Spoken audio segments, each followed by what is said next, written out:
Karen wanted to steal our land. When my mother refused to sign the papers, Karen came to our house with threats and fake smiles. "Either transfer the land to me," she hissed, "or you'll regret ever standing in my way."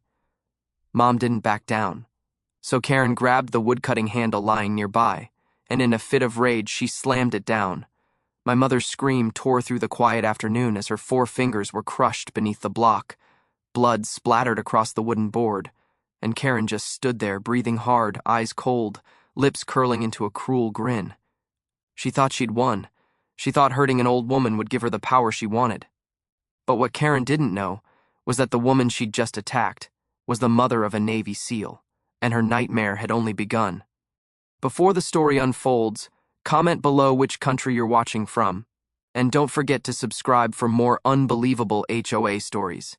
Karen's smile was the kind that never reached her eyes, the kind that wrapped itself around lies and made them sound like favors. She arrived on a sunny afternoon, red heels tapping across our cracked driveway, clipboard tucked under her arm like a weapon disguised in paperwork.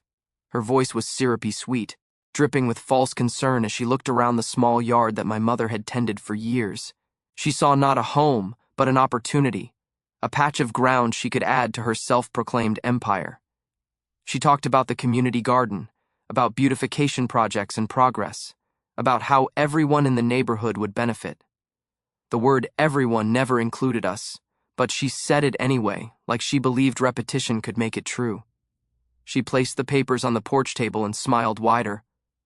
My mother sat in her old wheelchair, fingers curled gently against her lap, the sunlight glinting off the metal frame. She had that look in her eyes, the quiet strength of someone who had lost much but refused to lose what little remained. Karen leaned forward, pen in hand, pretending kindness. "All you have to do is sign, dear. It'll help everyone." The wind rustled the papers like a warning. My mother looked down, then up again, her voice steady but tired. "This house is all I have. I'm not giving it to you." The air changed after that sentence. Karen's smile cracked just enough to reveal what lived underneath. Her eyes narrowed, not in surprise but in insult. She wasn't used to being told no.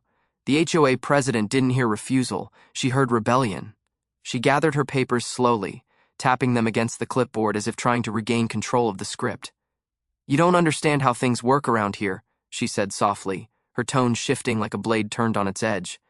"People who cooperate get to stay comfortable." My mother didn't reply. She didn't need to. Her silence was an answer, and it echoed louder than any argument could. Karen turned to leave, but before she did, she glanced back at the porch, at the peeling paint and the row of flowers Mom had planted by hand. "Don't make this harder than it needs to be," she said, her voice dropping the fake warmth entirely. That evening, the sun fell heavy over the neighborhood, and the air carried the scent of freshly cut grass and something darker, unease. Karen's car had driven away, but her presence lingered. The neighbors who had waved before now looked away when they passed. The HOA had power here, and Karen was its queen. She could raise fees, issue citations, call inspectors. For most people, that power was enough to control them. But my mother wasn't most people. She had lived through storms and sickness and loss. Paper threats and neighborhood rules didn't scare her. Days passed. Notices appeared on our door. Violations that had never been violations before. The grass was too long, the fence too short, the mailbox too dull. Karen's signature was on every single one. She didn't visit again at first. She preferred to let her paperwork do the talking. But every envelope carried a message beyond the ink: "You should have signed." Mom never complained. She tore up the notices, threw them away, and went back to watering her plants. Her hands were slow, her movements careful, but her resolve was unshaken. She believed decency would win eventually, that truth would outlast cruelty. I wanted to believe that too. One morning, Karen returned. No smile this time, just a practiced smirk that hid behind official language. She came with 2 HOA assistants who stood by her side like silent witnesses. "This property violates several regulations," she declared, reading from a paper she didn't need. "Unapproved structural elements, damaged fencing, and excessive clutter." She pointed toward the garden tools and flower pots like they were evidence of a crime. Mom lifted her chin. "These are mine. My husband built that fence before he passed. You can't take it." Karen lowered her sunglasses. eyes glinting with something colder than anger. "Everything here is subject to review. If you're not willing to comply, there will be consequences." She lingered on the word, letting it hang in the air like smoke. The assistants shifted uneasily. Even they knew it wasn't about regulations. It was about revenge. Karen's pride had been bruised, and she wanted blood payment in paperwork form. She left with another threat, her perfume still hanging in the doorway after she was gone. That night, my mother called me. Her voice was calm but strained, like she was trying not to worry me. She told me Karen had been coming around again, that she was trying to intimidate her into signing over the property. I told her to lock the doors, to ignore the noise, to wait until I could come back. She laughed softly, trying to sound brave. "I've dealt with worse than her," she said. "Don't you worry about me." But I did, because Karen wasn't like the others. She didn't just want land. She wanted control, and she hated anyone who didn't bow to her authority. Every no to her was a personal insult. And when people like that lose their sense of control, they don't just walk away. They find new ways to strike. In the days that followed, the letters stopped, but the silence wasn't peace. It was the kind of silence that comes before a storm. Neighbors avoided us completely now. The mailman dropped letters without making eye contact. Karen's car drove by slowly once or twice a day, never stopping, just watching. My mother said she could feel her eyes on the house even when she wasn't there. The neighborhood, once a quiet suburb filled with routine and familiarity, now felt like a stage set for something waiting to happen. And though I was miles away, I could sense the shift through every word of my mother's trembling voice. Karen had lost face, and she was planning to take it back. The papers she once carried as tools of intimidation had failed. Now she would choose something worse. And my mother, sitting alone in that small house, didn't know how far Karen was willing to go. Karen's threats grew heavier with each visit, her voice dripping with poison wrapped in politeness. She arrived earlier this time, around noon, when the street was quiet and most people were away at work. She liked control, and quiet streets gave her the perfect audience of silence. Her red dress flashed like a warning sign as she approached the porch, clipboard in one hand, a fake smile plastered across her face. She greeted my mother as if nothing had happened, as if she hadn't spent weeks terrorizing her with fake citations and threats. Her words were sugar-coated, but every syllable carried venom. She began her usual speech about community regulations, about shared property lines and upcoming development projects. My mother listened quietly, not because she agreed, but because she'd learned that silence was the only way to stop Karen from spinning her lies into longer sentences. But when Karen asked her to sign the land transfer again, Mom's voice broke the still air. "No. This house stays mine." That was the moment something shifted behind Karen's eyes. The mask of civility fell away, replaced by something feral and cold. She leaned in, her perfume strong and suffocating. "You old fool!" she hissed softly, just loud enough for the two HOA enforcers to hear but not react. "You don't know who you're dealing with." My mother didn't flinch. Her fingers gripped the armrest of her wheelchair, steady despite the tremor in her hands. "And you don't know who my son is," she said simply. Karen smirked, not realizing how much those words would haunt her later. When the HOA officers hesitated, unsure of how far this confrontation was supposed to go, Karen snapped her fingers and ordered them to take pictures of the property. They obeyed, walking around the yard while she continued her tirade about fines and violations. She claimed the ramp my mother used wasn't aesthetically approved, that the flower beds near the fence violated neighborhood color harmony standards. She weaponized bureaucracy, twisting regulations into tools of humiliation. And when she finally left, she made sure to leave her words hanging like a curse. "If you won't sell it, we'll find another way to take it." That night, the wind howled through the neighborhood, rattling the porch swing and the loose boards along the fence. My mother stayed awake, afraid that Karen might return. The shadows from passing headlights stretched across her living room like ghosts of warning. Around midnight, the phone rang. It was me. She tried to sound strong, but her voice cracked around the edges. "She came again," she said softly. "She said she'll make me regret it. She keeps sending letters, legal papers, I think, but they don't make sense." I told her to stay calm, that I'd handle it when I got back. She hesitated, then whispered, "She wants me to sign the papers again. But now she's saying I'll lose the house if I don't." I felt my grip tighten around the phone. Karen had no legal claim, but she didn't need truth to win. She just needed intimidation. I told Mom I'd talk to the state office, that I'd make some calls. She tried to stop me, her voice trembling. Don't, please. She's dangerous. She knows people here. Just come home. I promised her I'd be on the next flight. But that night, while I was still thousands of miles away, Karen made her next move. She called in a fake complaint about unsafe property conditions, claiming my mother's home was a fire hazard. The local inspector arrived unannounced the next morning, clipboard in hand, taking notes, snapping photos, muttering about violations that didn't exist. Mom tried to explain, but Karen stood on the sidewalk, pretending to be a concerned neighbor, hand on her chest, voice full of fake empathy. It's just sad, she told the inspector, seeing someone living like this. I warned her, but she won't listen. The inspector, likely overwhelmed, marked down issues that never needed fixing. Another notice was issued, another threat disguised as procedure. By the third inspection, Karen's control over the neighborhood had turned into fear. People avoided her but never challenged her. The few who had tried were hit with sudden fines or petty restrictions. She had the HOA wrapped around her finger, manipulating the system with forged votes and phantom complaints. My mother was her latest target, but not her first.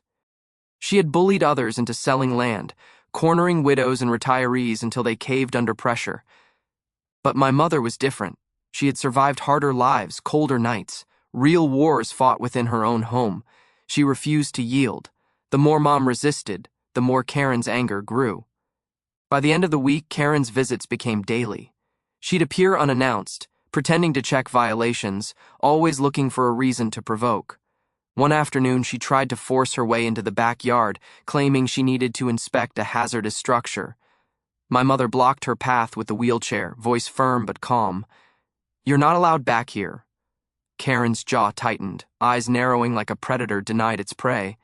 She leaned close enough that my mother could feel her breath. You're making a mistake, she whispered. You think your son can save you? He's not here now.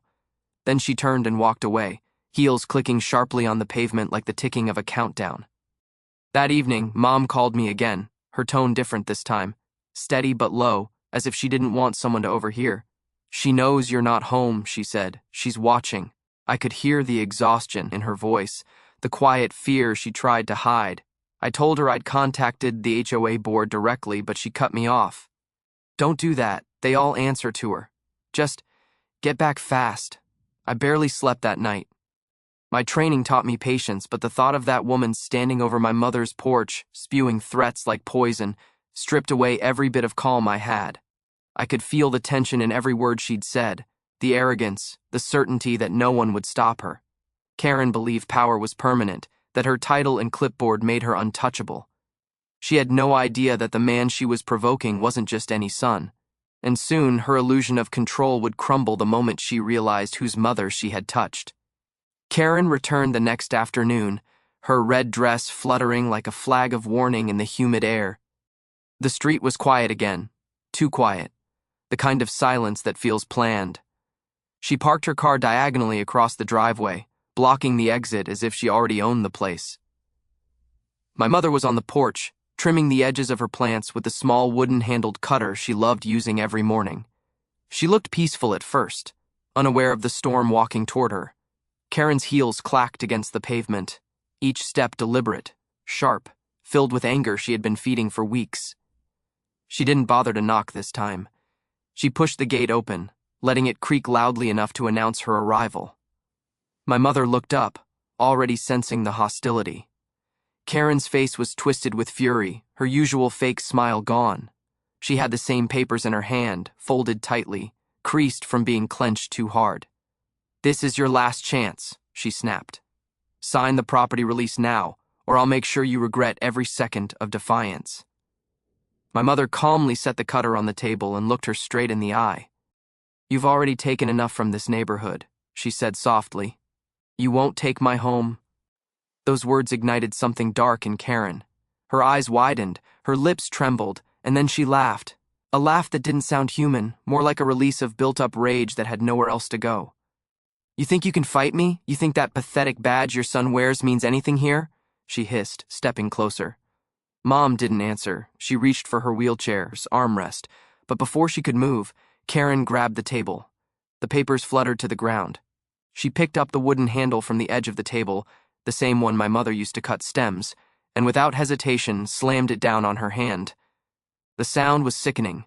The crack of bone, the sharp gasp of pain that tore through the still air. My mother's scream shattered the silence, echoing down the street. She pulled her hand back, but Karen hit again, harder this time. 4 fingers crumpled under the blow, skin torn, blood splattering across the table and the edge of the chair. The wooden handle fell to the ground with a dull thud, soaked red at the tip. Karen stood frozen for a moment, breathing heavily, realizing what she'd just done. Then, instead of guilt, her expression hardened into pride. "You brought this on yourself," she spat coldly, wiping her hand on her dress as if brushing away dirt. "Maybe next time you'll learn to listen." She turned her back and walked toward the car, her heels tapping rhythmically, the sound of arrogance echoing after her. My mother's hand trembled, her breath ragged, pain shooting through her arm like fire. She tried to reach her phone but couldn't grip it. The phone slipped from her palm, landing on the ground beside her chair. The neighbors saw. Curtains shifted, blinds moved. A few faces appeared, half hidden, their eyes wide with shock. No one came outside, no one dared. Everyone knew Karen had power. She controlled the HOA, the complaints, the fines, even the police reports. Standing against her meant trouble. But none of them knew who my mother's son really was. Karen got into her car, still breathing hard. Her reflection in the side mirror showed a flicker of fear, quickly swallowed by defiance. She started the engine and drove off as if nothing had happened, leaving behind the sound of my mother's faint, trembling cries. Blood dripped down the edge of the porch step, small droplets marking the path of pain. The sunlight caught the stains, turning them dark red against the wood. When I called my mother later that day, she tried to sound normal, her voice forced steady through the pain. She told me she'd fallen, that it was nothing serious. But the way she paused between words told me the truth she was trying to hide. I pressed her, and finally she broke down. "She hurt me," she whispered. "She took the cutter and—" Her voice cracked. I could hear her trying not to cry. My hands clenched around the phone, every muscle in my body tense. I wanted to be there, to grab Karen by the throat and make her understand what it means to touch a Navy SEAL's mother. By the time I reached home that night, the blood had already dried, the porch cleaned by a kind neighbor who couldn't stay silent forever. The wooden handle was still lying near the fence, streaked with dried red marks that told the whole story. My mother's bandaged hand rested on her lap, fingers wrapped tightly, the pain hidden behind quiet dignity. She looked up at me when I walked in, her eyes wet but calm. "Don't do anything foolish," she said softly. "She's not worth it." But Karen had made it worth it. She had crossed the line that no one survives crossing. Every part of me wanted to respond, but training had taught me something deeper. Patience is the weapon of those who know they'll win. I stayed silent, memorizing every detail, every word my mother said, every tremor in her voice. The next morning, Karen returned to the neighborhood again, this time pretending nothing had happened. She waved to people, smiled for the cameras, and even called for a neighborhood meeting to discuss community safety. The arrogance of her act burned in my chest. She still believed she was untouchable, that she could harm, manipulate, and destroy without consequence. But what she didn't know was that I had already contacted the authorities, not the local ones she controlled, but federal investigators who had been watching her for other violations. Her fake fines, her embezzled funds, her pattern of harassment. I had proof, and I wasn't going to wait long. As the sun began to set that evening, the air grew still, thick with the promise of reckoning. Karen laughed loudly on her porch, sipping wine as if celebrating victory. My mother sat quietly inside, her hand throbbing beneath the bandages. Karen didn't realize it yet, but the silence that had protected her for years was finally breaking, and when it did, the whole neighborhood would hear it. Karen's smirk faltered for just a second, but she tried to recover it, leaning back in her chair with false confidence. The office around her was sterile, the walls covered with framed certificates she'd printed herself, awards no one had given her but she pretended were real. The fluorescent lights buzzed above us, casting that harsh white glow that always exposes fear. She crossed her arms, trying to look composed. "You think a uniform scares me?" she said, her voice trembling just enough to betray her nerves. This isn't a battlefield, soldier. This is an HOA office. We deal with rules here, not revenge. I didn't answer. I stepped closer, slowly, my boots clicking against the tiled floor, steady and unhurried. I placed my hands on her desk, leaning slightly forward, letting silence fill the room. Her perfume, sharp and synthetic, mixed with the faint metallic scent of fear. My eyes didn't blink. You broke 4 of my mother's fingers, I said quietly. You threatened her in her own home. You think that's a rule violation? The calmness in my voice made her flinch more than shouting ever could. She looked away, pretending to shuffle papers. I don't know what you're talking about, she muttered. The security camera above us blinked red. I knew she had it recording, but I also knew it wouldn't matter. Truth wasn't something she could hide behind anymore. I reached into my jacket, not for a weapon, but for the small flash drive I'd brought. I placed it on her desk and pushed it forward with one finger. That, I said, contains the footage of you trespassing on my mother's property, assaulting her, and leaving her bleeding on the porch. Her eyes widened. You're bluffing, she said weakly. I didn't respond. The silence was answer enough. She picked up the flash drive, staring at it like it was ticking. You can't go public with this, she said, her confidence slipping. You'll ruin this neighborhood's reputation. I smiled faintly. You already did. She stood abruptly, knocking over a penholder. Get out of my office, she barked. You're threatening an HOA official. I can have you arrested. I let her words hang in the air, then leaned closer until I could see the faint reflection of myself in her tear-glossed eyes. Try, I whispered. She didn't move. Her hands trembled on the desk, her nails clicking against the surface. I turned and walked toward the door, each step deliberate, slow. I stopped just before leaving. You have until tomorrow morning to resign, I said. After that, I'll make sure everyone knows what you did, not just here, but everywhere you've ever worked, every neighborhood you've ever touched. That night, the neighborhood buzzed quietly with rumors. Karen had locked herself inside her house. The lights stayed on until sunrise, and the blinds never opened. I sat on my porch, watching her windows, waiting. My mother slept inside, her breathing calm for the first time since the attack. The air was heavy with the kind of silence that comes before collapse. By morning, Karen's perfect world began to crumble. The emails went out, anonymous at first, with screenshots, audio recordings, evidence of her corruption, her forged signatures, her threats to homeowners. People who had once smiled nervously at her now stared with disgust. She came out of her house around noon, hair tangled, face pale, clutching her phone. The neighbors avoided her gaze. The power she once used to control everyone evaporated in the space of a few hours. But it wasn't enough. Power-hungry people like Karen don't understand loss until they feel it close, until it presses against them like the same fear they've given others.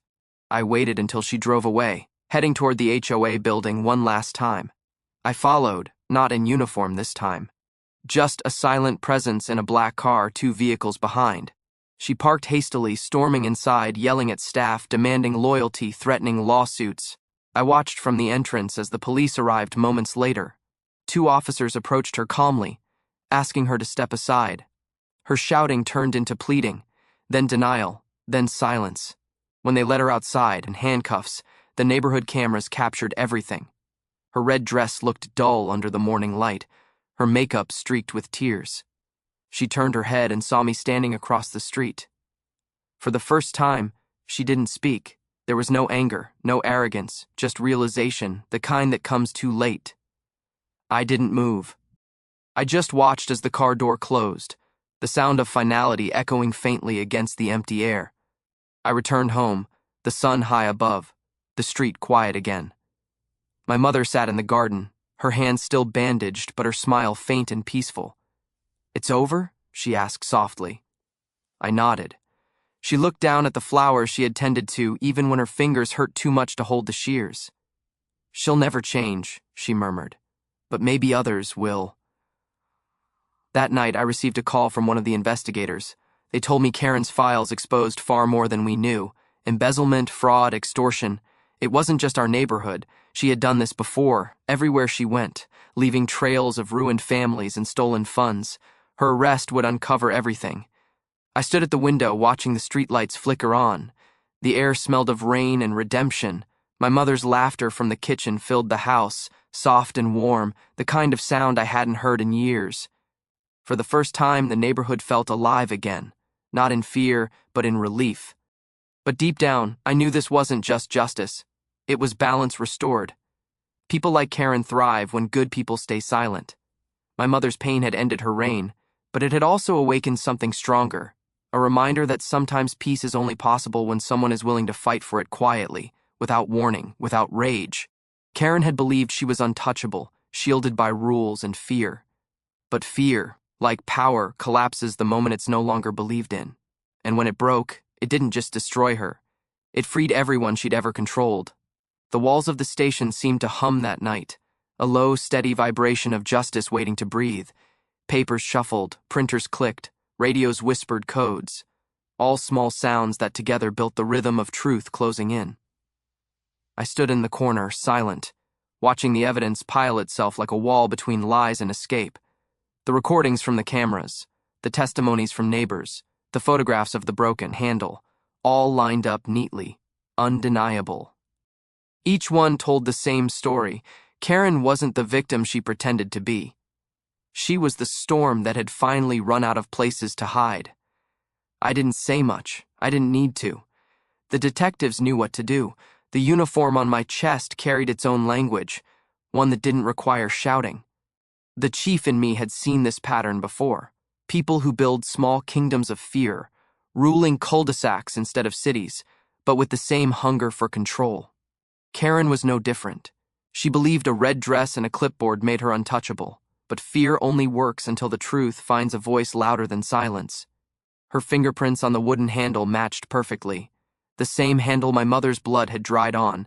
The lab confirmed it, but I already knew. Evidence just makes belief official.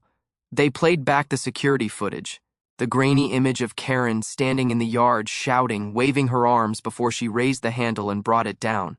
My mother's figure stumbled, fell out of frame. The room went quiet. The officer paused the screen.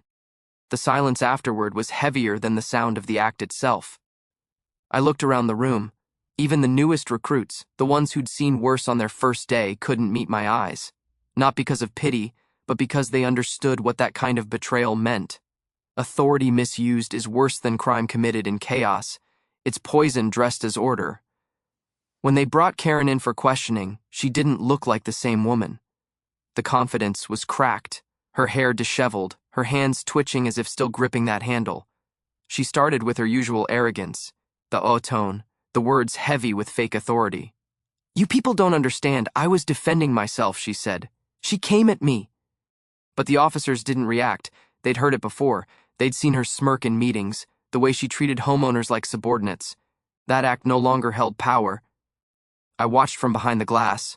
She looked up once, maybe sensing me there, though the reflection hid my face. Her eyes flicked nervously, then dropped. For the first time, I saw real fear in them. Not the kind she used to control others, but the kind that grows when the mask finally breaks. She kept talking, words tumbling over themselves, trying to find one that would make it all disappear. None did. Outside the station, the neighborhood was buzzing. People had started talking, not whispering this time, but speaking out loud.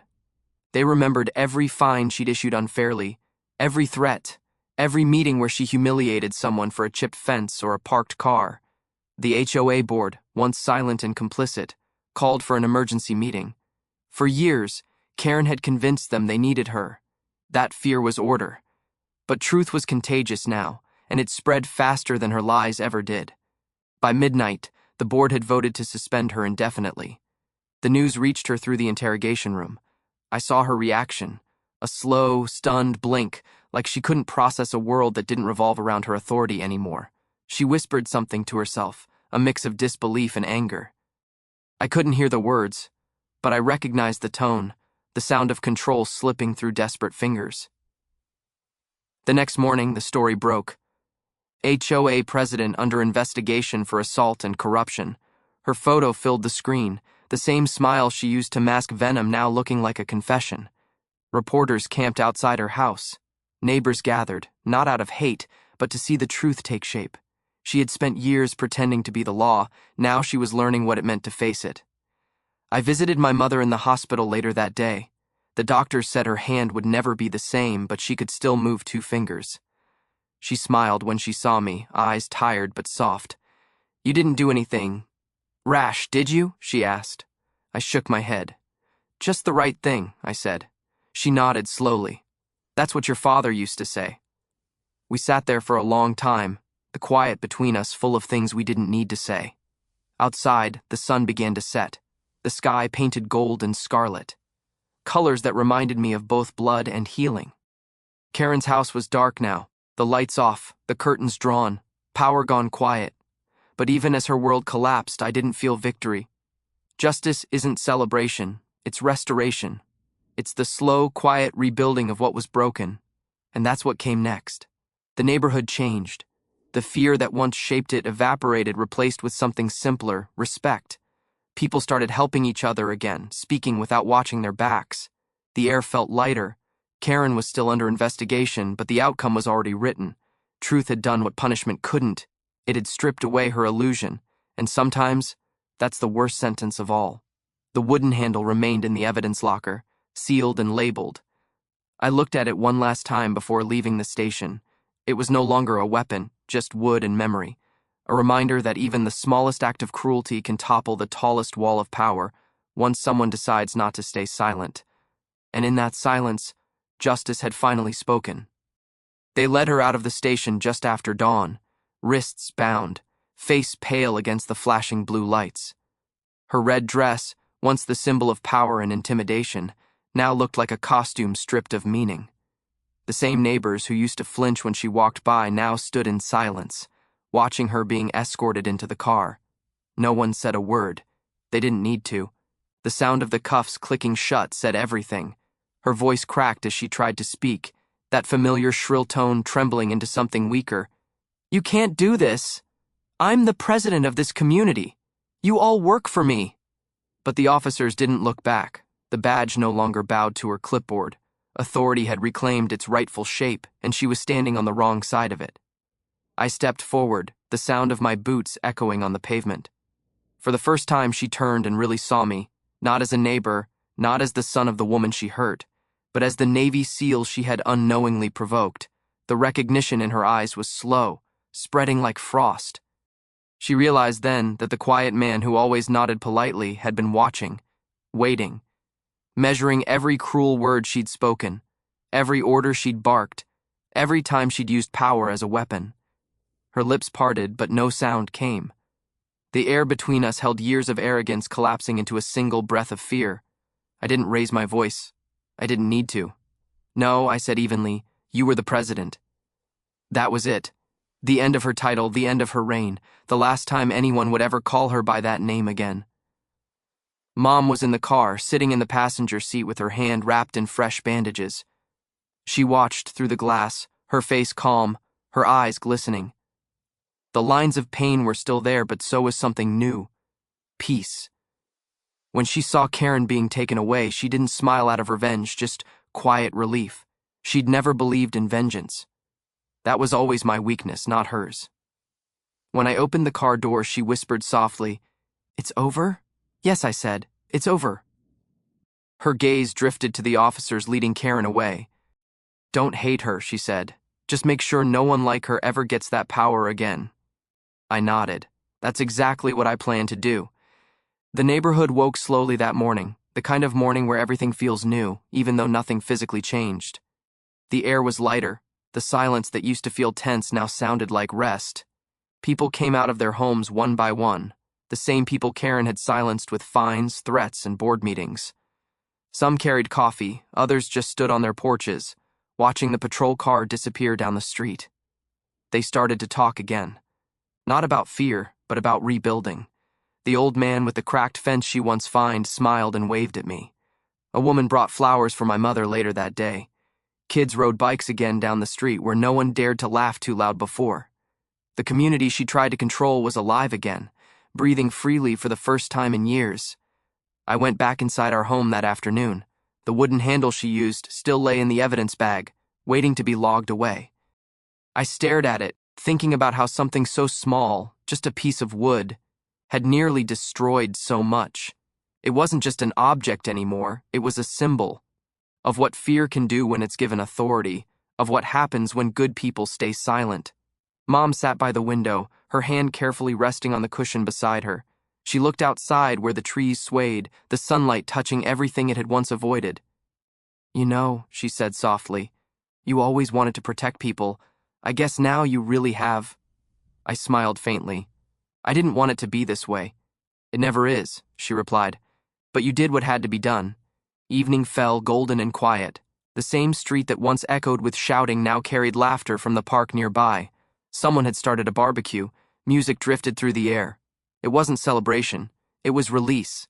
Every voice, every sound, every piece of joy felt like a declaration. Karen no longer owned this place. Before heading inside, I stood one last time by the mailbox where it had all started. The confrontation, the argument, the threat. I ran my fingers over the metal, still dented from her outburst. It reminded me that evil doesn't always come wearing masks or wielding weapons. Sometimes it comes smiling, holding papers, demanding obedience. But it always falls the same way, fast and hard when truth finally stands tall. That night, as Mom rested, I looked out the window at the quiet street. The porch light glowed faintly, casting a soft halo over the path. I thought of the promise I'd made, that no one would ever hurt her again. I meant every word. I wasn't just her son. I was her shield, her soldier, her silent storm. And as the last patrol car circled the block, the reflection of its lights fading into the calm night, I knew one thing with absolute certainty. Justice doesn't always roar. Sometimes it whispers. Sometimes it simply walks away after the job is done, leaving behind peace where chaos once ruled. Karen's house was empty now, the blinds drawn, the echo of her power fading with every passing hour. Her kingdom of fear had fallen, not with a fight, but with truth. Steady, patient, undeniable truth. And for the first time in years, the neighborhood slept without fear.